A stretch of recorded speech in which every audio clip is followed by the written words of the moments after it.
Yo, eto na naman tayo mga dudes. Today, medyo special kasi gagawa tayo ng bed frame gamit lang ng Calocino wood. So, alam mo na, budget friendly pero solid dapat ang kalabasan. Tara, welcome to my vlog.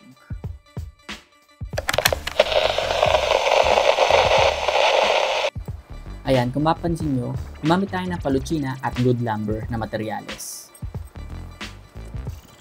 At syempre, kailangan natin sukatin ito para syempre tamang-tama ang paglapat natin ito sa ating kwarto.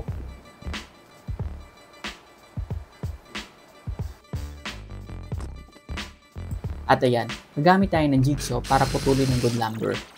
And syempre, gumamit tayo ng tubular guide para pantay ang ating pagputol. At syempre, di mawawala ang kaibigang eskwala para diretsong-diretso ang ating paglinya. At naglagay din tayo ng pilot hole para mas madaling tornilyohan ang ating wood lumber kasi medyo matigas tong kahoy nito. At dahil medyo maliit ang kwarto, ididikit natin ang bed frame sa dingding. At gumamit tayo ng sulignum para anti-anay o anti-peste para mas tumagal ang ating bed frame. At nagpatulong nga ako kay Mrs. para hawakan ito para syempre pantay na pantay ang bawat paglapat natin ng wood lumber sa dingding. At ito, naglagay tayo ng tox gamit ang kahoy dahil medyo napalaki yung butas na sa gawa ko. So yan lang ginawa kong diskarte para siksik na siksik ang tox natin. So ayan, nilalagay na natin ang mga tornilyo.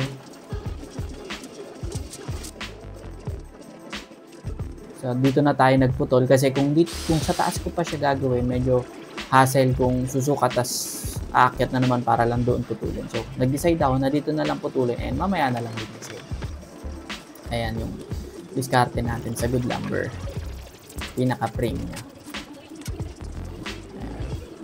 Naglagay tayo ng mga tornilyo sa gilid para humapit ang wood lumber.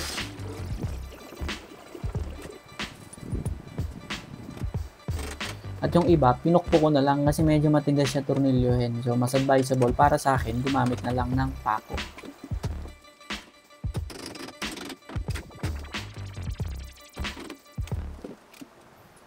Siyempre, kahit natornilyohan natin yung gilid, hindi tayo basta-basta kampante. So, ginawa ko, dinoble secured ko gamit ang concrete nail.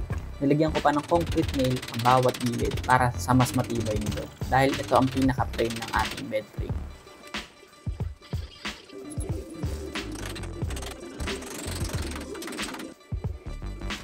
At dito, nagsisimula na tayo maglagay ng paa sa gitna o tukod para syempre hindi lulundo at mas matibay ang ating bed frame. Kumbaga, ito ang pinasuporta niya o magbubuhat ng bigat sa gitna ng ating bed frame.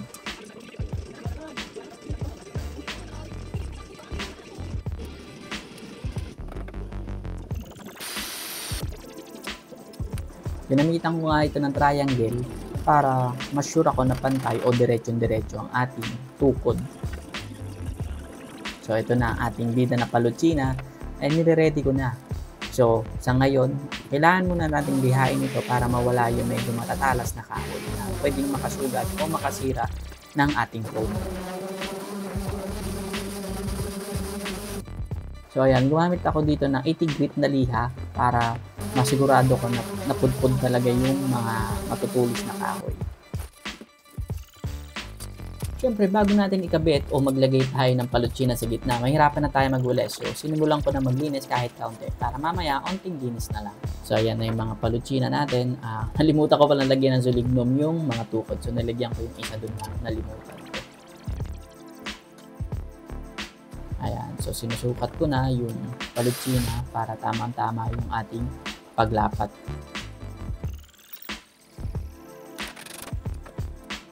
Ayan na, ilalagay na natin pa isa-isa.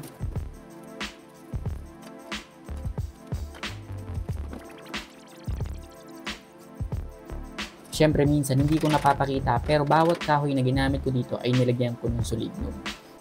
At naglagay ako ng spacer para saktong-sakto ang layo ng bawat Calocina. So makikita nyo, repeat process lang tayo since paulit-ulit na pagputol lang to. Apply sulignum, putol, and pako. Ingat lang, baka mapukpok mo yung kamay mo. So, ayun lang. Dito nga kung mapapansin nyo, wala akong masyadong helper. Medyo nagpatulong nga ako kay Mrs. sa umpisa sa paglagay ng ating mga brace sa gilid. Siyempre para diretsong diretso. Pero moving forward, wala na kayo masyado makikita dyan na ibang tumulong sa akin. Kaya medyo proud din ako sa nagawa kong to. And salamat sa Diyos kasi nakagawa ko ng mga ganitong gawain na hindi ko naman nakalain na kaya ko kung hindi ko pa gagawin. So kung nagbabalak kayo gumawa ng bed frame, subukan nyo na, malay nyo kaya nyo naman. At kung hindi, meron naman tayong kaibigang karpintero na matatawag. O sakaling pumalpak, kayang-kaya na lang remedyohan yan sa malamang sa malamang.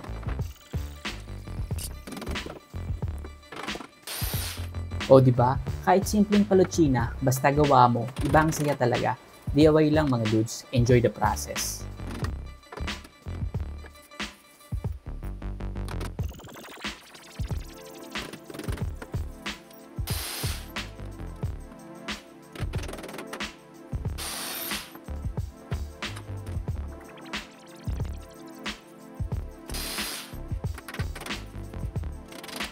At ayun mga dudes, tapos din ang ating bed frame project. Sakit sa likod, check. Alikabok, check. Pero sulit na sulit, may bago na tayong kama.